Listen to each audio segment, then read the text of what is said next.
Hello everyone, this is StrawberryShorty here with a recap and some commentary for Layton Mystery Detective Agency, Cat's Mystery Solving Files, File 1, Catriel and the Mysterious House.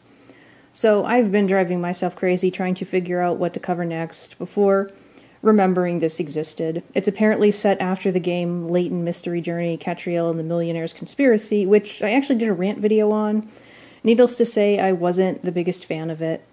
But it did set up two mysteries. Where is Professor Layton, who disappeared when Cat was just a little girl, and who exactly is Cat herself, as the game ends with the revelation that she's adopted?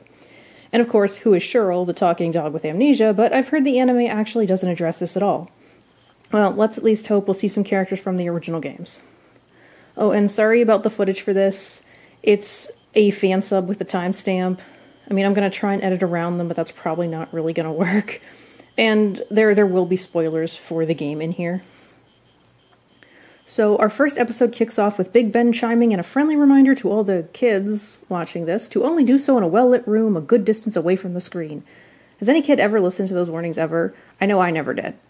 Catriel is on her way home with some groceries, and let me just tell you, it has been ages since I've last ridden a bike. I really miss that. Meanwhile, back at the Layton Detective Agency, our resident trader with a crush, Ernest, opens the door and meets Simon Light. Seems this man has a mystery he needs solving because, well, why else would he be here? Unfortunately, he's looking for the world-famous Professor Layton, and let's be honest, aren't we all, hoping he will turn up. Ernest invites Simon in and kicks poor Cheryl, called by the formal Cheryl-san here, off the couch because that's apparently for their clients. Do they seriously just have one place to sit? I'd be kind of ticked if someone woke me up from a nap just to tell me I had to move. We see Catriel preparing to come in, seeming oddly excited, while Ernest introduces himself to the client as Noah. Apparently that's his Japanese name, information which I could not find even on his Wikia page. What's that make, like 6 names this guy has now? I know him as Ernest, so I'm going to keep calling him that, just like I'll keep calling Randall Lando, because that's just a much cooler name. Simon is surprised by how small the place seems, and given my current situation, I'd personally love a place that size. Catriel kicks open the door like a lunatic, causing it to slam into poor Simon. She apologizes, but this bothers me way more than it probably should. I know it's just anime hijinks, but one of my biggest problems with this character is that she seems a little selfish and inconsiderate at times. We're treated to the shocking revelation that Cat's top hat is actually a headband. She sits down in a seat that totally could have been given to the client instead of Cheryl's spot, and tries to get more information out of Simon. He's clearly puzzled by the absence of Professor Layton, who is so famous that the fact that he's been missing for, nearly a decade or so isn't common knowledge. Catriel doesn't seem to understand his problem, even though it's painfully obvious this guy is expecting her father. When she finally catches on, assuming that she really wasn't aware the whole time, she struggles to hide her irritation and tells him her reasoning abilities are way above her father's. As someone who's played her game prior to this, I can assure you they're not. One of my other biggest complaints about that game was how dumbed down it felt, both in terms of puzzle and the various mysteries. I won't spoil any of that here, so go watch the video if you'd like to know the details. Ernest gets increasingly panicked, and Catriel gets increasingly irritated as the man, realizing the latter is Professor Layton's daughter, states repeatedly that he has business with her father. She finally screams that she's the one running this detective agency. It's like, look, I get you want people to respect you and stop preferring your father, but this is not the way to accomplish that. And this guy also has been saying over and over that he's looking for Professor Layton. While I'm sure this will turn out to just be someone with a mystery that needs solved, it could just as easily be that he has a message for her father or something like that. I really don't want this to be a series of Catriel bashing videos, but I might as well warn you now that there may be more complaining about her as this goes on. Well, I was never super fond of her. She just keeps doing things that drive me crazy. Ernest, who actually has people skills from his manipulative side that we saw in the last game, tries to both calm Catriel down and convince Simon to let her listen to his problem. Though clearly still irritated, Cat asks for more information. The man reveals he bought a cursed house, which really sounds like the kind of thing that would happen to me, given my luck. Why is the house cursed? Well, because his entire family has vanished, and he fears he will be next. If this is anything like that game, the family went on vacation or to visit a relative, and the note telling him that fell somewhere. Catriel is thrilled to have such an interesting case because one man's devastating loss is her gain. Simon is surprised she believes him, and she excitedly asks for more details. The family was thrilled to finally get a house of their own, and amen, brother. But when his wife and daughters, they suddenly vanish one after another. He was eventually the only one left and is clearly quite upset about this. Even the Scotland Yard inspector who took the case ended up vanishing. Though Ernest is freaked out by this, Catriel is raring to go, and we cut to the opening. Only things that really stuck out to me about it were the couple shots of Professor Layton we got, the super cute accessories in Catriel's jewelry box, and the scene with those same accessories on the screen, while Catriel runs as her outfit changes into a bunch of ones from the game. The ability to change into all those cute outfits was pretty much one of the only things I praised about it. Upon arriving at the house, Catriel deduces that, in fact, Simon must have been brought up rich due to his necktie pin having been made by some famous guy. Honestly, I'm not sure her logic is all that sound here, because there's any number of ways he could have gotten something like that. Also, it feels separate from what she initially says, which is that him having a house like the one he bought must mean he's quite rich. Anyway, the pin is apparently an important clue. Simon is impressed and invites them in. Catriel warns everyone to be careful, as there might be a wormhole to another dimension, and, well, we can only hope. Cheryl, who I've just noticed his Japanese voice is really deep and not at all like his dubbed one from the game, asks if it couldn't simply be that Simon's family stopped loving him and bailed. Ernest rightly points out that's a mean thing to say. Even if you stopped loving someone, just leaving without a word would also be pretty awful. Cheryl points out that he's a dog, even though I could swear Cheryl in the game was adamant that he wasn't actually a dog, or am I just getting him confused with Morgana from Persona 5? Somebody remind me. Anyway, Cheryl reminds Ernest, and me honestly, that most people can't hear him talk, and that seems to include Simon, only for Catriel to pose the same possibility to Simon herself, prompting Cheryl to comically fall over. Oddly unbothered by this insensitivity, Simon says he doesn't think it's possible, as the family are united by strong bonds, which sounds a bit strange to me. Catriel thinks that Cheryl was just being rude, as though she's not the one who said it out loud like that. A car suddenly pulls up. It's the real estate agent wanting to know how things are going. Simon jumps from angrily wanting him to leave to demanding to know if the house has any secrets he didn't mention. He doesn't wait for an answer, ushering them inside. Catriel notes that the real estate agent has a cufflink identical to Simon's tie-pin. Oddly, however, she doesn't question the man about it or the house and just follows Simon inside. Catriel is amazed by the interior, but soon zeroes in on a photograph. Looking displeased, Simon reveals the photo is of him, his father, and his younger brother, Garfunkel. Simon and Garfunkel... I've definitely heard that before, something music-related. What's Simon hiding? Catriel asks where the little brother is now. Turning his back to them, Simon claims to have no idea, as Garfunkel apparently went to study abroad at age 13, and he hasn't seen him since. He didn't even show up for their father's funeral. He apparently got all the inheritance somehow, so Simon assumes he's living large somewhere. Meanwhile, Ernest's expression throughout all this is hilarious. I wonder if he's thinking about his own stolen inheritance. Simon is mad the photo was still there, as it was supposed to be taken care of. How did he not notice it earlier? Did he buy his old childhood home? Kat asks if he doesn't get along with his brother, which Simon confirms. Their father always compared them, and even though he was older, Simon could never surpass his brother. He admits to being bitter, and honestly, rightfully so. Their father is shown to have been much nicer to his brother, and even gave the whole inheritance to him. He did, however, insist on Simon taking the pin. Is the real estate agent the brother? Regardless, I feel like this is going to be one of those cases where the younger brother actually cares for the older one. Simon admits to not knowing the pin was valuable. He also offhandedly mentions that his dad offered him a house, which he assumed was some villa the man wasn't using and thus refused.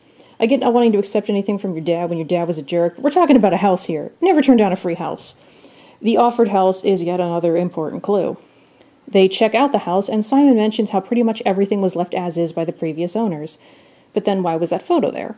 Catriel asks for more details about the disappearances. Simon reveals how, 3 days ago, his wife and daughters were whispering and acting super sus after finding something, maybe already under the influence of the curse. They then vanished. But as it turns out, Simon actually isn't the only one to avoid this fate, as Ben the dog has yet to be spirited away. Ben apparently has a real obsession with things getting moved in the house and always takes notice of it. Something that will be completely irrelevant, I'm sure. Cheryl asks Ben if he knows anything about the missing family, but the other dog ignores him. Ben becomes our next clue. There's one last room Simon has to show them. Along the way, Catriel notes a house through the window. The room is quite dusty, leading to the assumption that the previous owners didn't use it. There's a portrait of a young man that came with the house, and it's totally not of the brother, no chance whatsoever. Simon states he dislikes it because he feels like the man is looking down on everyone.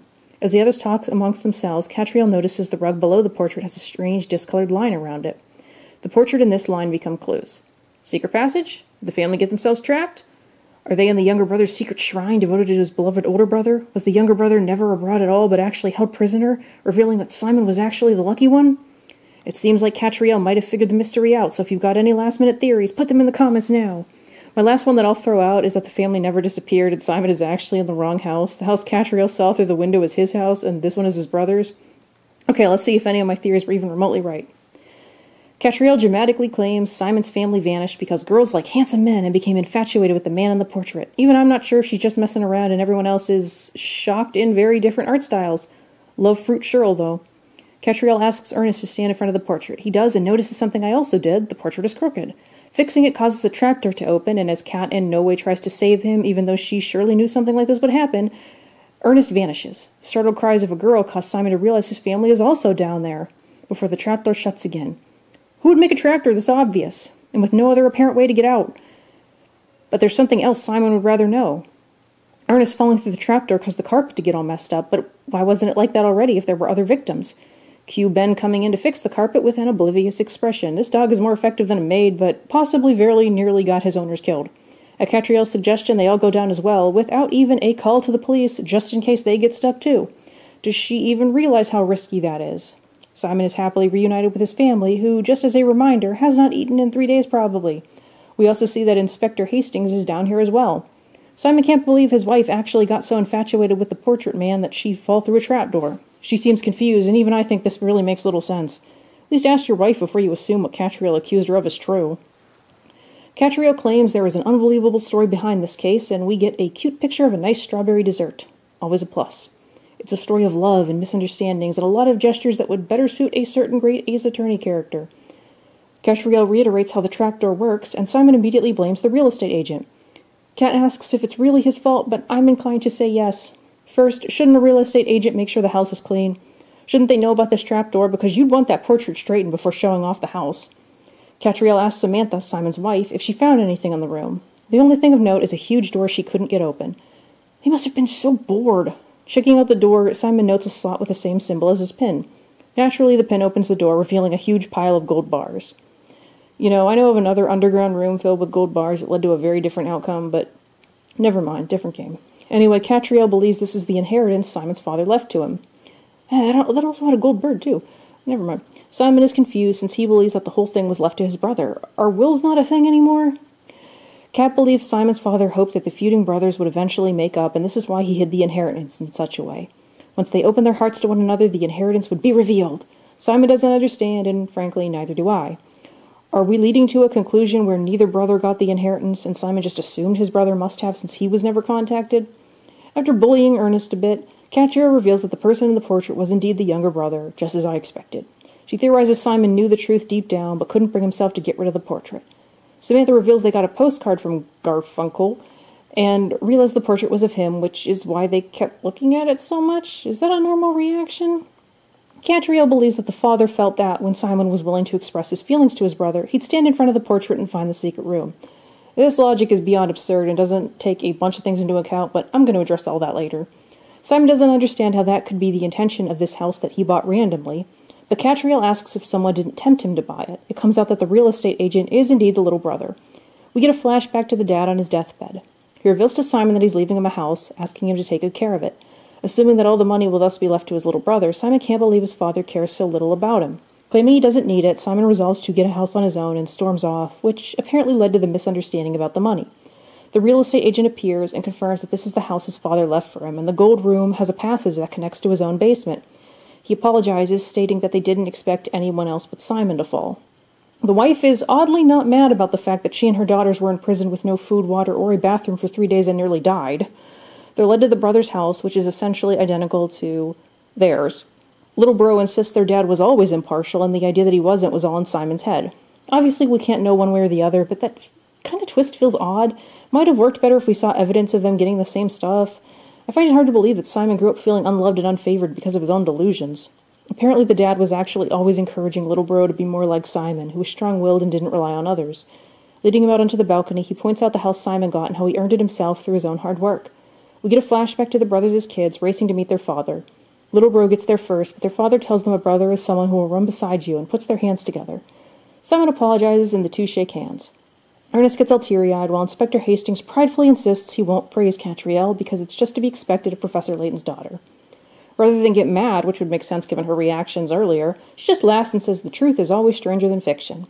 The ending plays, finally reminding us Cheryl exists. I skipped most of it because it felt like they were showing spoilery images. I did kick off with one of the two brothers playing together as kids. I think it would have been nicer to see something from them from now, but whatever. There's a random segment of Catriel talking about tea, and then we get a preview for the next episode. It's apparently about a dress that causes misfortune for whoever wears it. With that, we conclude the first episode. It didn't really pull me in. The solution, much like those of the game, ended up feeling really stupid. If there's a moral of this story, it's have a will, or flat out tell your kids you love them. This inheritance plot was absolutely ridiculous. It was banking on too many coincidences, that Simon would ever get that house, and that he'd suddenly decide to straighten the portrait of his brother, and with that whole weird emotional idea that he'd only do so while finally being ready to talk about his feelings. It also doesn't take into consideration a bunch of things, like what if someone other than Simon fell in? What if Simon didn't happen to have the pin on him? Or if the fall hurt or even killed whoever fell in? Why are there no fail-safes, such as another exit? That was just overwhelmingly a bad idea, and it very nearly did end in tragedy. Regardless, I intend to keep watching, though I fear there will be more complaints to come. Let's hope for the best, though. So what did you think of this episode? What were your theories? Let me know in the comments. Thank you so much for watching, and I'll catch you next time. Bye!